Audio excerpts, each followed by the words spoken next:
Hey everyone, it's your girl Maddie here, aka Beaver Mach, and today I am joined by Kyle of Obscene, whose latest record, Agony and Wounds, coming out July 12th off of Nameless Grave Records. Kyle, thank you so much for joining me. How are we doing this afternoon?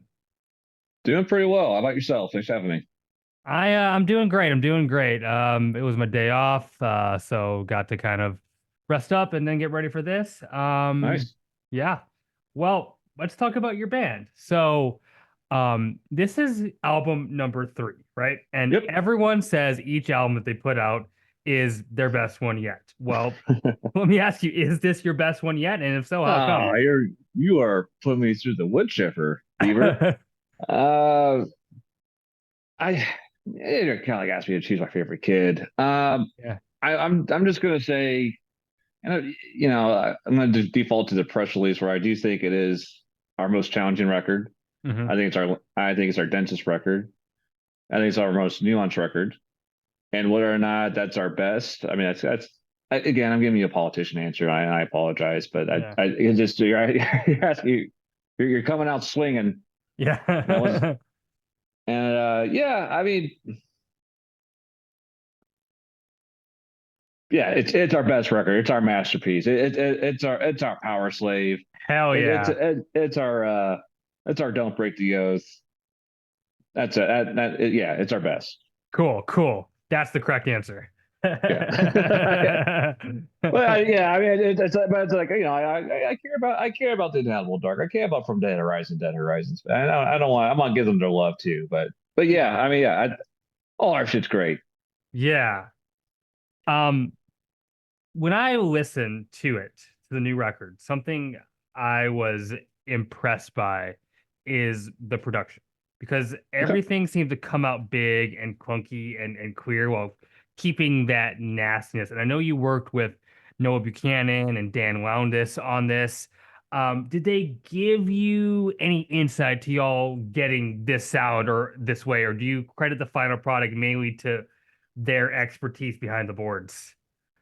A little bit of both. We worked with Snow on the last record, and we were just blown away by like how efficient he was, how knowledgeable he was. I mean, the guy is a fucking wizard. I mean, like no joke. I mean, he was literally mixing the record, both this one, the last one, like while we're recording it. If that makes Mhm. any sense to me, I'm just like, yeah, you, you, Yeah. you do your thing. We went with Dan Swano with the last record, and we Okay. changed up. We changed up. We went to Dan Lowndes this time, and yeah, I mean, it was just one of those things where we're just like, okay, like Swano did a good job, but I've always like Lowndes' ear.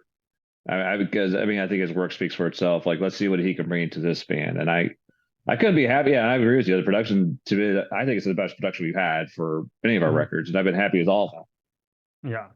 There were a couple like solos I heard listening to this record where the solo is just as loud and potent as the rhythm section, and neither of them drown each other out.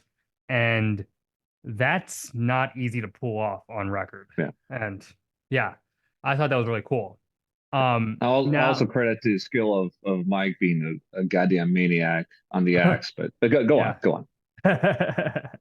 um, in my opinion, too, this is a very diverse record. There are parts that Yeah. felt doomy, while some parts take on that very old school, obituary, Morbid Angel style. While some are kind of melodic. And Yep. I'm wondering, is this something you did on purpose, or were you just kind of writing and various sounds and ideas and aspects of death metal came out and you just put in what worked?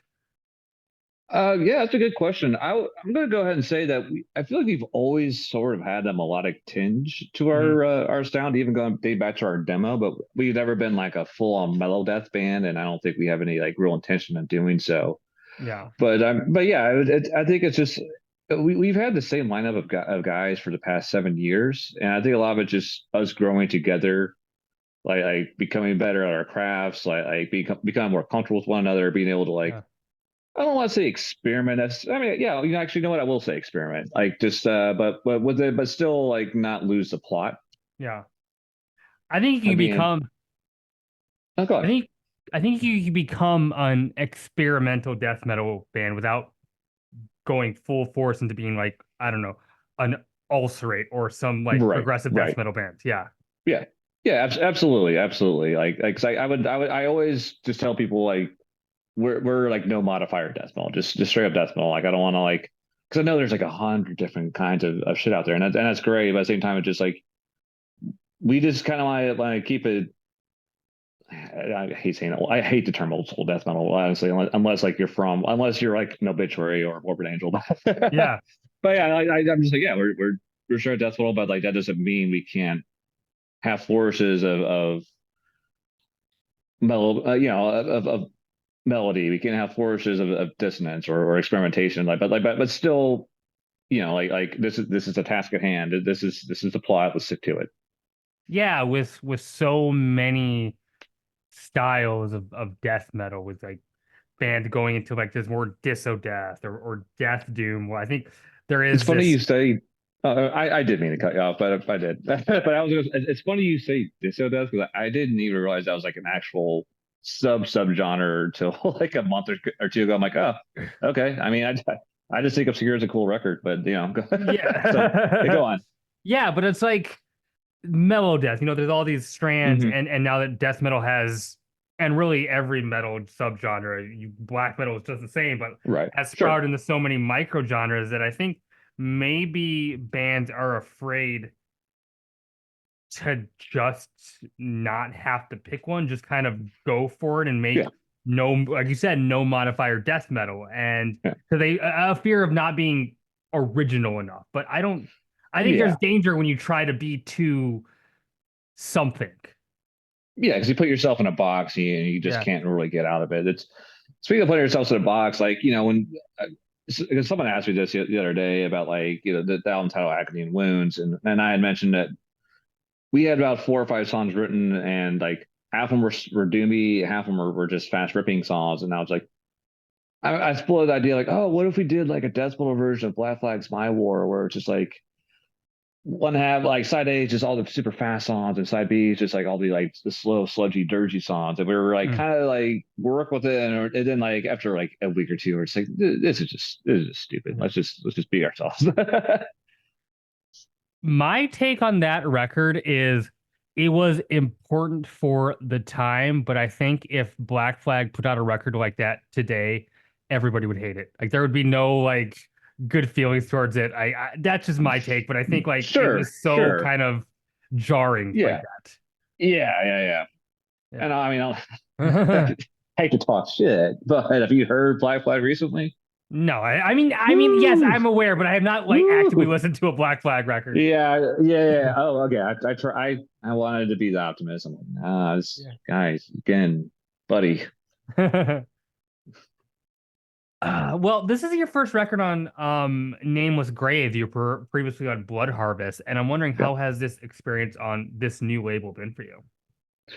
So far it's been great. I mean, I Blood Harvest was fine for us. I mean, like as far as I'm concerned, they helped bring our name to like the death metal underground, and Mhm. if, without their help, I don't think we would even be having this conversation. And honestly, I wouldn't even know Brandon that name was great because how we became friends was because he was in a band called Drac or is in a band called Drakkar, Mhm. and they were on Blood Harvest, and we sort of started talking about that, and then once our deal with Blood Harvest expired, I was just like, well, I don't really know what to do necessarily. I mean, should we try pin up labels? And I just started thinking like, well, I know Brandon, his label's pretty cool. And we had like this a very shared perspective on like what death metal should be as far as just being like, heavy metal base first and foremost.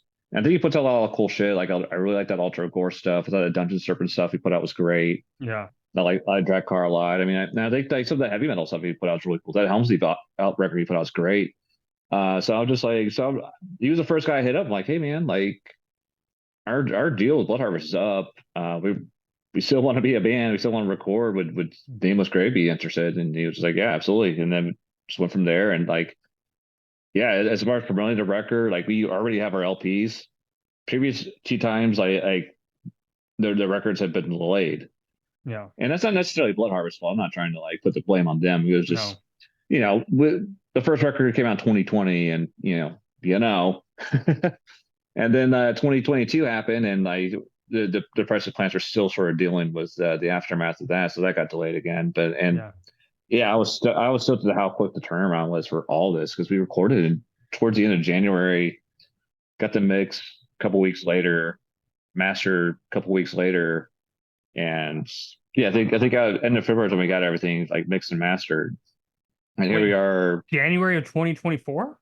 Yeah, That is a very fast turnaround. yeah, absolutely, absolutely. So I was really impressed with that. Like I figured, yeah, I was guessing when I was talking to the guys, I was like, yeah, I kind of think it'll probably come out like maybe September or October, I'm guessing, and then like, nope, middle of July. I'm like, oh Yeah. shit, okay. I'm like, gee, I just and I was talking like, man, I hope we have no like final delays. I we dealt with band like our drummer Brandon also sings about their graves and Mhm. his demo had got delayed like pretty significant time and it's not the label's fault. Wise Blood does good shit. They're good people. But Yeah. it was just like again, it came down to the pressing plant. But like I'm like, yeah, I just hope we get in time because we have this big show with Tomb Mold in July 11th, the day before. I really want to have vinyl on hand. And then Yeah. like 2 weeks ago, I just had like 4 packages hanging out outside my house, and sure enough, 100 LPs. I'm like, my man, my man. I I got to meet Brandon because I had Hmm. Mother of Graves on the show not too long ago. Oh, So nice, yeah, nice. yeah. Also, Yeah, good, great band, I great people. they are. I told this to Mother of Graves when I had them on, but I live in Minneapolis now, but I was born Okay, and raised Midwest, baby. in Indiana, so I know a lot about Oh, your okay. state. We're I at. northwest corner, like the Gary area. Oh, okay, okay. Um, I there are things that I miss about Indiana that I can't get in Minnesota. Steak and Shake and White Castle. Um, Oh, you guys don't have that there? no Steak and Shake and White Castles exist, but they're very rare. Oh, wow. Okay. Yeah, Yeah, yeah. Wow. I'm sorry. I just thought that the Midwest would have yeah. everywhere in the Midwest would have a Steak and Shake or a White Castle. So. Or 7-Eleven. I went to Maryland Death Fest in Baltimore a month Mhm. ago and seeing 7-Elevens everywhere. I didn't realize Yeah. how much I missed 7-Eleven because they just don't have in Minnesota. Okay. Yeah. Um, well, the art for this record, it was done by Brad Moore, who has worked with Tomb Mold, Gate Creeper, a lot of big hitters. And I'm wondering, how did you get connected to Brad? And what was it like? Did you like give him an idea and he brought something back to you, or did he have design that you picked from? What was that process kind of like for you? Kind of painless. I really just did it the dumb way. I just sent him a DM on Instagram, and he got back with me pretty quickly. I Yeah, basically just said, "Hey, I we like your work. We're working on a new record. Here's the idea I had in mind. I kept it. I basically just kept it up for him to do whatever the hell he wanted. But I was like, it's called Agony Wounds. I wanted like a smorgasbord of Agony and Wounds, and I name dropped like the two records I name dropped were Autopsy's Mental Funeral of course. and Cannibal Corpses. The original version of Bleeding was like all the corpses strewn together. Just like this, but really like this is all you. Here's some lyrics or some song titles. Like go nuts. And he's like, yeah, sure thing. And he did. And it wasn't quite what I was expecting, but in the best possible ways. It came out phenomenal. I'm super stoked on it. Was what happened to be the album cover just the first thing he sent you? He just sent me like a series of sketches of what he was working on, Okay. and I just showed the rest of the guys like, yeah, this because I mean he was very transparent and communicative, and I was like, cool, hey guys, this is what he's working on. What do we think? And I don't think we had to like direct him a whole lot. I'm just like, this is fucking sick, and we were like, yeah, yeah. I'm like, yeah, just Brad, just keep going nuts, you madman, Yeah. never stop. It sounds like both with the record label that you went with and the artist that you didn't have to do a lot of shopping. You just kind of reached out No, to a person and it was done. yeah, absolutely, Yeah. because I mean, like, I don't know, I mean, this may sound somewhat, I don't know if it's egotistical or me just being a curmudgeon, but like, I didn't want to, I didn't want to deal with a bunch of bullshit. I Sure. wanted to just reach out to people. I mean, I didn't know Brad. Brad, honestly, it's funny you said this. Brad was the only person who's worked on this record who I haven't had at least some sort of interaction with prior. Hmm. So like, I've talked to Brian online a lot. I met him once. We played with Drawn and Quartered and when they came through Wendy.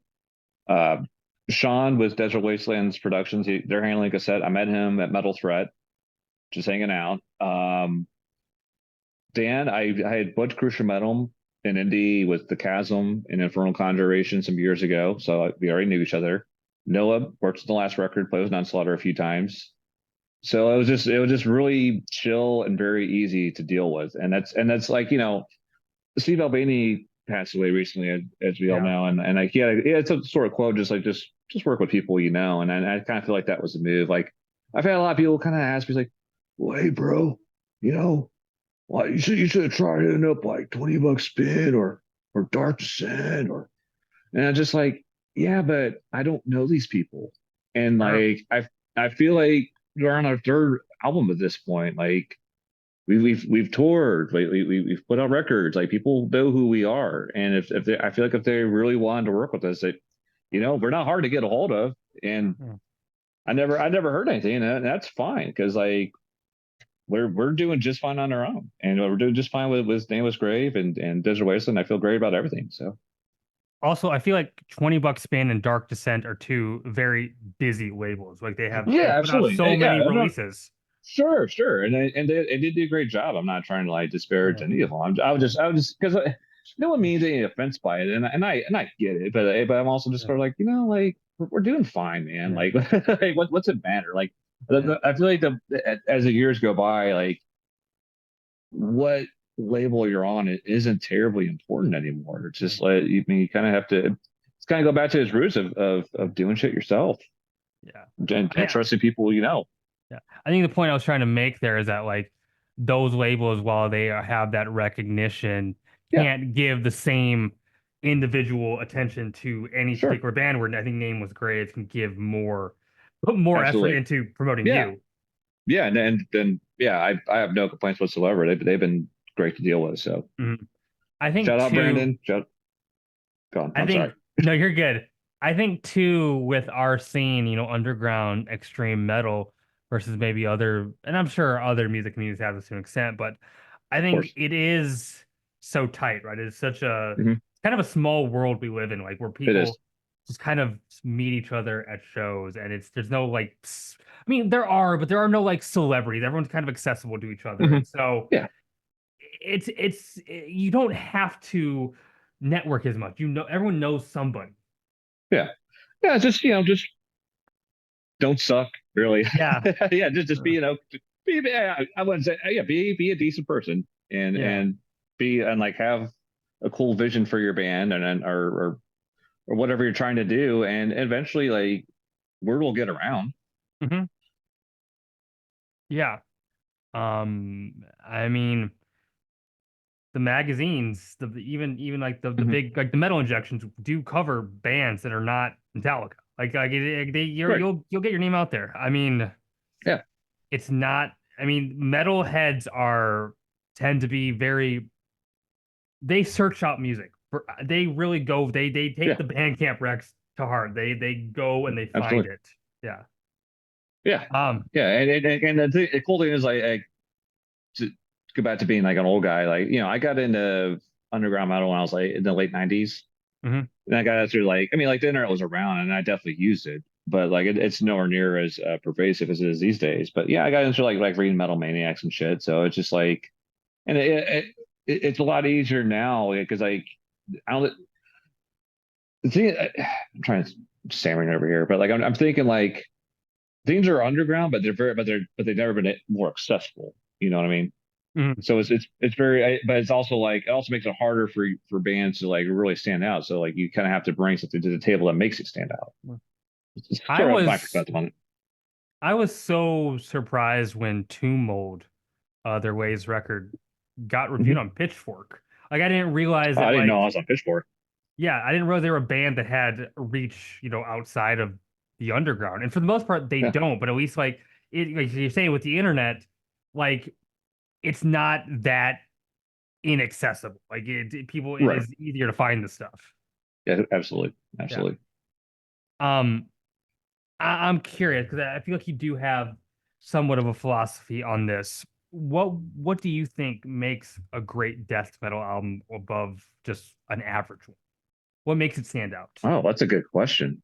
Yeah. That's a good question. Um, I'll just go the simple. I'll keep it simple. If I go to a room within about 30 to 30 seconds to a minute, if I can tell you who they are, then I know they've done something right. And like, and you can say about anything, but people are like, oh yeah, well, Six Finger sounds like. It's like, yeah, that's fine, and like you can say whatever you want, but like, all right, I'll use an example here. I'm not going to name names. I'll just say I heard two fairly popular bands on a fairly popular label. I did not mention it. I did not mention like prior. I did not mention it's on point blank, not 100%. There's a band from the Pacific Northwest, a band from California. Okay. I listened to them back to back, and I'm telling you, I couldn't tell you which was which because it was just like it's good. I'm enjoying it, but like I don't like if you told me this A band was B band, I would be like, yeah, sure. You know what I mean? Like, yeah, Yeah. like if you can have memorable hooks, if you can have an identity, I think you're on the right trajectory. If not, then I mean, like, if it's just like, yeah, man, this sounds like Cannibal Corpse, cool, Yeah. like, cool. I'm not, I will never be mad about listen to a band that sounds like Cannibal Corpse or seeing a band that sounds like Cannibal Corpse, but like, am I gonna remember it 24 hours? Probably not, man. And then it's just like, to me, personality, charisma over talent. Hmm. Yeah, I mean, you could be the most technical band in the world, but if the songs aren't there, Mhm. the songs aren't there. Yeah, exactly, exactly. It's like you know, I'm trying so hard not to talk shit. But like, yeah, all right, fine, well, fuck it. Yeah. Like a band like Archspire, like very good musicians, Yeah. elite musicians, but like not a cool. To me, not as cool as Vaughn, not as cool as Slaughter, not as cool as No. Hellhammer. Yeah, That's and just, hell so. and I mean, listen, the early Hellhammer, it sounded like they were just learning how to play their instruments, and it's Yeah, amazing. absolutely, absolutely, and the songs still stick with you. Yeah. Um, yeah, fuck that was early that early Hellhammer stuff is goddamn, it's so wicked. It's that's the word I use for Yeah, it. It's wicked. it It's so is raw and wicked. no argument for me. um, yeah. So like my inbox is full of promotional material. I'm sure. I'm sure. I listen to I at least I don't listen to them full, but I try to at Hmm. least sample at least like 30 to 40 metal albums a week. Most of the time I get You're through doing the goat's work here, my friend. I get through like two songs. Okay. Because I'm like, if this death metal record has nothing, if it doesn't, if I'm like all of a sudden my attention goes to something else, then it wasn't a great record. But there are Right. every week there's at least one or two death metal records where I turn it on and I'm like, whoa. There's something like these riffs. There's like Yeah. they take me somewhere. There's a trajectory. There is Mhm. something like the band has in one end they're not trying too hard to be something, and then B they also are something. Like they aren't trying to put themselves in a box, but they aren't just a cookie cutter band, and that's hard to pull off. But the great Yeah. bands find that balance. Yeah. And I'm trying to think if I have anything to add to that, and like I yeah, think you nailed it. So yeah, go on. yeah. Um, I won't name names because I'm having it on the show, and I don't want to spoil like Sure. band of year or Sure. something. But I listened to a record last week. Um, and it was the like such a meat and potatoes, caveman type death metal Hmm. record that it was refreshing because they just Yeah. owned that so hard and it just every riff ruled. There was nothing experimental, nothing progressive. It was just Hmm. as basic death metal as you can get, but it was executed so well. And sometimes bands can pull that off. It sounds awesome. Who is it? It's Truck, and they will be on the show. Oh, okay. No, Okay. yeah, I'm familiar with them. yeah. Yeah, it's good stuff. um, Something I'm curious about is you all have a good amount of experience in other bands, and you all have played in different projects. Hmm. And I'm wondering, are you all, because of that, bringing in different ideas and insight based on your times and other respective projects? Is this kind of a melting pot of everyone's different insights they've gathered from being veterans in the metal community? Yeah, I think it's kind of a melting pot because I mean, like, because none of us are strictly death metal people. I mean, like Mm, we all. I mean, like, granted, like we are death metal fans, obviously, and this is what we also like are passionate about. But like, yeah, I mean, like my previous band was like a crusty. I'm not. I'm only in Obscene right now, but like my previous band, the first band that was really like had done things was a band called Boddicker. We were like a crusty death grind band, cool. and that was and like yeah, we had toured and put out stuff. So it's like sort of kind of like things from my perspective was just like how that world operated. I don't try to bring too much of that to Obscene, but also like it's hard to like it's hard to take the dandruff off my shoulders with it too. You know what I mean? Hmm. Uh, yeah, and Brandon's doing Mother of Graves, and I think just this as well. But yeah, he keeps that kind of separate for the overall. Because I mean, he's doing different things, and like, granted, like we're both from Indiana, we're both like under the death metal tag, but like that, it's apples and oranges. So yeah, our guitarist Mike has he's been in a bunch of stuff. I mean, he just joined another band. I can't really say what their name is right now, but yeah, he just joined another band, but it's very much just like straight up like heavy metal, like Judas Priest, Twisted Sister, Halloween, stuff like that. And like he's always something I think has been cool about our bands. I feel like he's always had like a very like heavy metal attitude and approach when it comes to writing riffs. Hmm. Because yeah, like obviously we're a death metal band, but like I feel like it's very rooted in just like real traditional heavy metal at the same time. So yeah, I guess in a way it kind of is a melting pot. There were moments listening to the record where I was like, huh, this is actually kind of thrashy. Yes. Do you think thrash comes in at all in the record? Hmm. Yeah. Yeah, I think that's always been kind of part and parcel was what we're doing. Is I feel like we kind of pulled from like late '80s, early '90s, and that's where like death metal was very much in its infancy stage, where it took a lot from like thrash and hardcore punk and just regular heavy metal. And I think and Mike's a big thrash guy too, so it's just sort of natural to have like thrashy riffs Yeah. with what we done. I think, and then again, I think we've always had that in our sound. Yeah, like if you're drawing from that era, I mean, you think like Possessed and Right. early Death, like they are Yep. death metal, but honestly, comparing it to now, they were more like a more gruesome thrash metal. Like they were kind of towing Sure. the lines.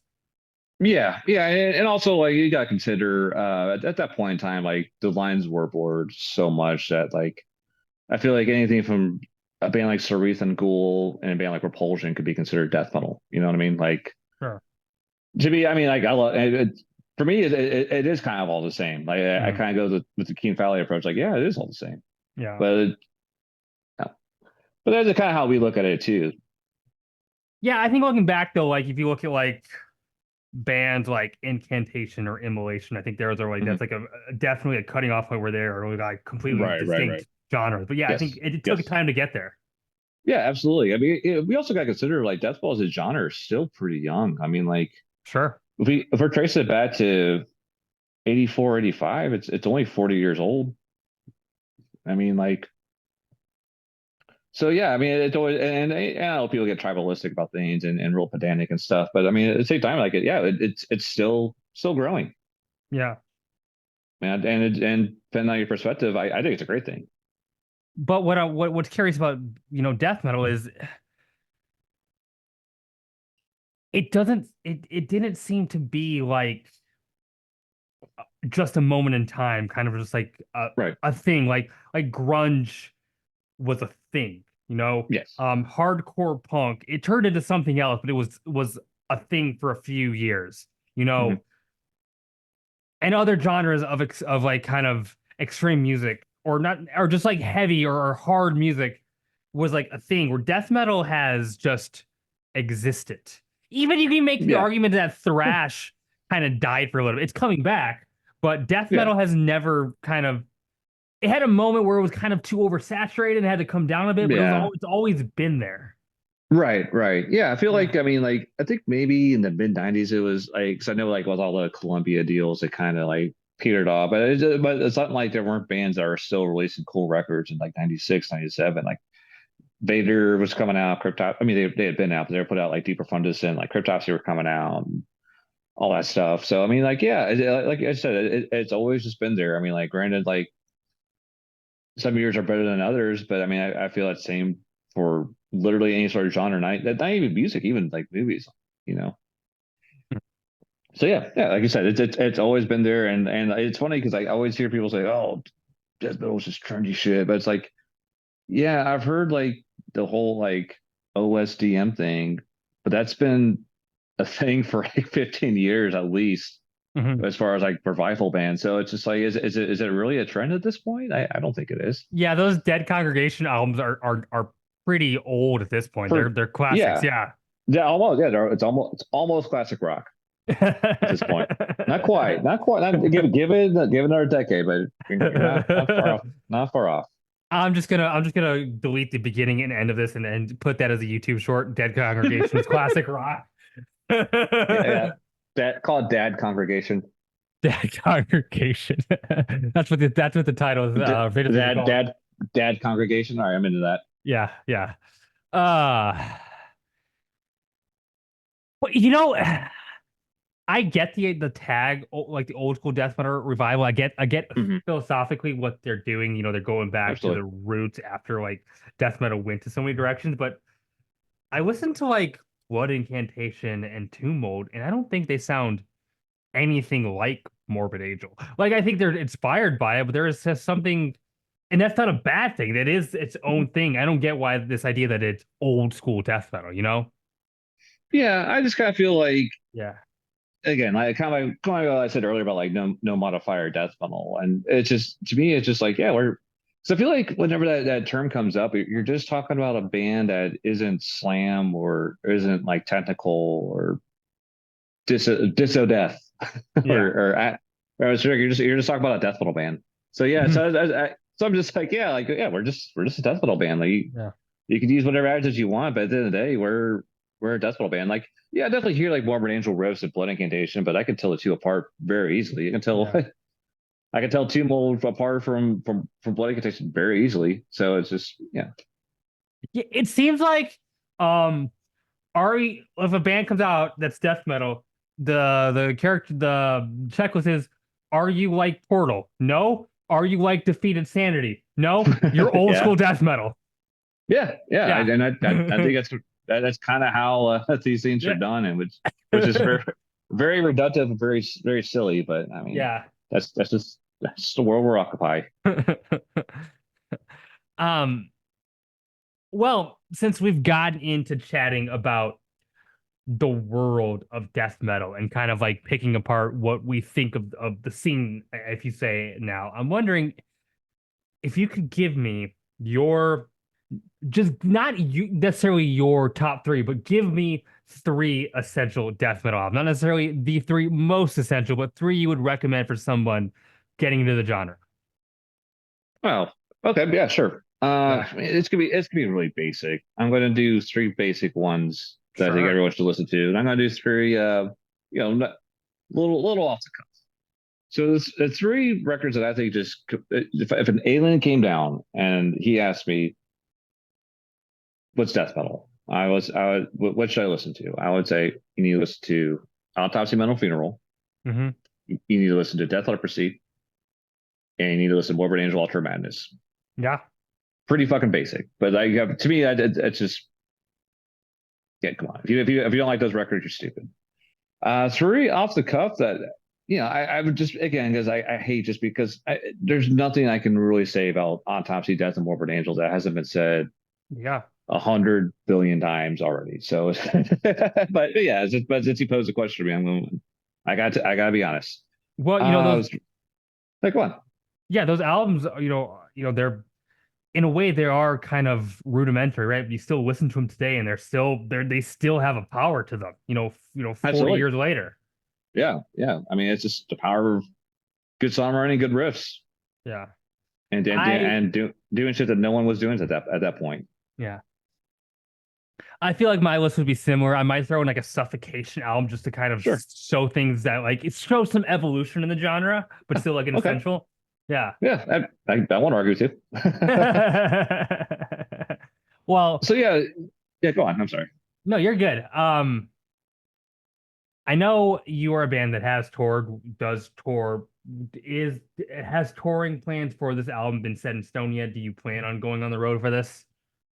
Yeah, but I do want to circle back because I didn't get to chance to bring my three little under the radar. I don't think it's really that under the radar, but like besides Death, Autopsy, Morbid Angel, I'm going to throw in Demigod, Slumber, Soul, and Eyes. Mm, I'm going to throw in Hail Bullets or Frost and War. It's a newer one, but it mhm. was the first Van Drunen record I listened to, and it blew my mind. I'm like, oh shit, I really do need to listen to festivals. I really do need to listen to Aspects, and I'm going to throw in Death of Vacations to Chalice of Ages from 2007, I think. Phenomenal album. I heard Yeah. at the right time because I at the time I was pretty bored with death metal because like Yeah. mid 2000s was not very kind to death metal in my opinion. It was just too much technical shit, and I just didn't give a fuck about it. I'm like, okay, I don't want to listen to new death metal anymore. And I heard that Deathification record was one of them, and I'm like, oh my god, this is what I want. This has got riffs. This has got like atmosphere. Has just the right amount of melody where it's not too wimpy, but still like I just love that record, and I will simp for it until the day I die. But anyways, go back. Well, yeah, Going I back to want. Can I jump in for going, we talk about tours because you sure. mentioned Asphyx, and it's really funny that you mentioned that because I was just listening to The Rack this Mhm. morning. Oh, Um, fantastic record. Fantastic record. That's what that is a record where like yes, you hear it and I'm like, whoa, every track seems to know where it's going. It changes so much while still saying consistent. It's heavy as fuck. Yeah. It's dark. Yes. There's faster parts, there's slower parts, there's parts of dread where there's parts that are just like beat you over the head. And it's like Yeah. that is a classic death metal record for a reason. Yeah. Yeah. Mandatory. Yeah. Absolutely mandatory. Now go back to touring. We're Yeah. doing we're doing our album release with Two Mold and Horrendous and our friends at Ritual from Indianapolis on Thursday, July 11th in Indy. Okay. And so going back to Brandon, he just became a dad recently. So we're gonna kind of just do that one show and we're gonna hold off until it's looking like we're going out in December with another band. I can't really say who at the moment. I don't even know if it'll happen because every time, yeah, I swear to God, every time I say something's going to happen, something stupid happens or a Yeah. wrench gets thrown in the plans. But like the plan is for us to at least go out for a week of December. We're the kind of band like, yeah, we've done some road, but we try not to go out longer than 10 days because I mean, 3 out of 4 of us are married. 3 out of 4 of us have kids. I'm a stepdad, but like our bassist Brandon's a dad, so it's just like, yeah, I know it's kind of like old man speak, but it's just like this is where we're at. We can do about 10 days, once every 3 to 4 months. Because I mean like because we do want to tour. I don't see the point putting out a record and not touring on it. Yeah. We had to do it the first record because we had no choice. Like, and I did not foresee a global pandemic shutting down everything Mhm. to prevent us from touring. It just Yeah. didn't have that on my bingo card, but that's what happened. So yeah, yeah. So yeah, plan is to go out in December for about a week and try to do something again. Probably spring of next year, and just kind of go from there. Maybe we'll record again. Maybe we won't. I don't know, but like Yeah. that's the plan. Yeah, and you're right. I think in this day and age in metal, I think I think shows are kind of required after putting out a record. Like it's kind of they kind of go Absolutely. at least play a festival date or something. Get your Yes. name Yeah. out and say, hey, we have a record. Go check it out. Absolutely. I it's I mean I get it, but it's unfortunate that you're not doing more shows with Two Mode and Horrendous because you said July 11th. I'm seeing Two Mode and Horrendous July 13th, like I think probably the very Nice. next date. So Nice. you won't be Nice. there. Yeah. So Unfortunately not. yeah. Yeah. Take it up with them. Yeah. I don't. Yeah. Trying to like weasel our way into like getting on tours and Yeah, fest. It's a pain in the ass. I'll just say that much. sure. But at the same time, like if we don't get to do what we want to do with whatever band, and I mean we can just do shit ourselves. I mean if it comes down to it, uh, yeah, we'll be fine.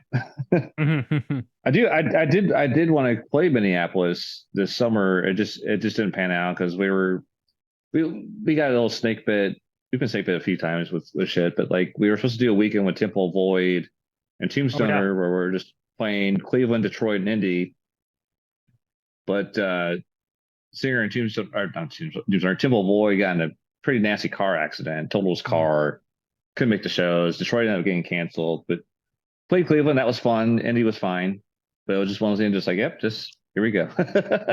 But all jokes aside, I hope Mike's okay. I think as far as I know, he is. So Yeah. rest up, man. Cool. You mentioning indie too. I think I would be remiss not to ask you at least, and I did ask this to Mother of Graves, but I feel like you'd have, your own perspective.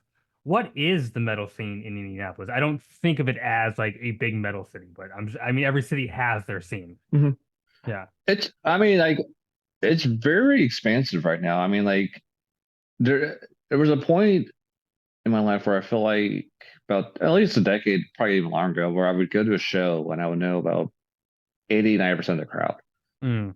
I go to a sh- I went I mean I just went to a show the past weekend. I knew maybe a dozen people. So like, there's a lot of young kids coming in doing their thing, and I think it's pretty cool. There's a lot of really cool bands popping up.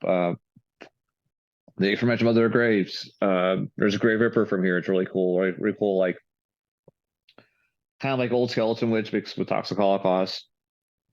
There's a really cool band called Atavistic Decay. I'm That's familiar. Death. Okay. Oh, you're familiar? Okay, great. Great. Yeah. Yeah, really, really cool stuff. It's like Spectral Voice, Disembowelment. There's a band called Vile Inequity from here. They're like a little south and they're in Columbus. It's like Niflheim meets Nunslaughter, if that makes any sense, but it does to me. There's another band called Fuck of Death, which is like if you know the reference, it's just slaughter, necrovore, kind of like just real primitive shit. They're awesome. Sure. There's other stuff. I mean, like Apostle Solitude's been a band for well over 20. I feel like well over 20 years at this point. But they're kind of a staple in the American doom scene. Mhm.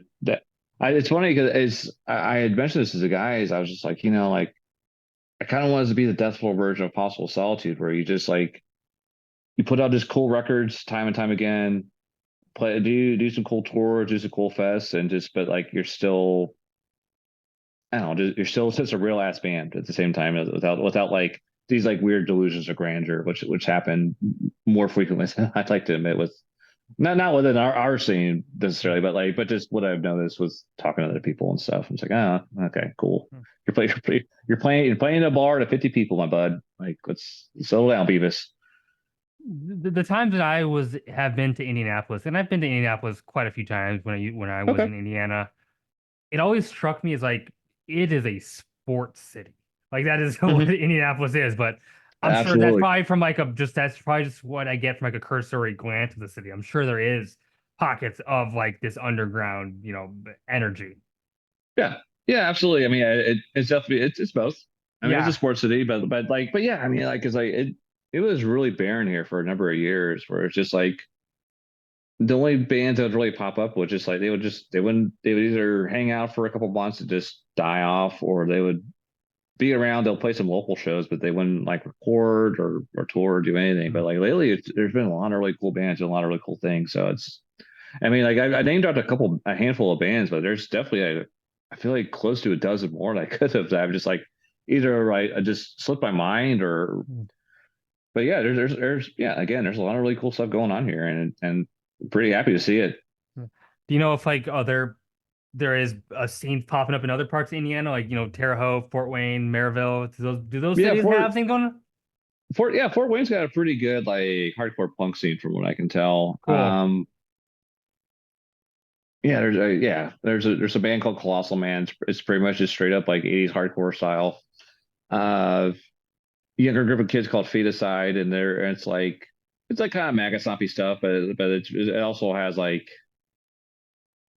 I don't know, they're really young, but they're very very talented, Yeah. and I think they'll do very very well. There's a band called Observer up from up there who's like someone of a special voice recently. And it's very much in that Death Doom kind of vein.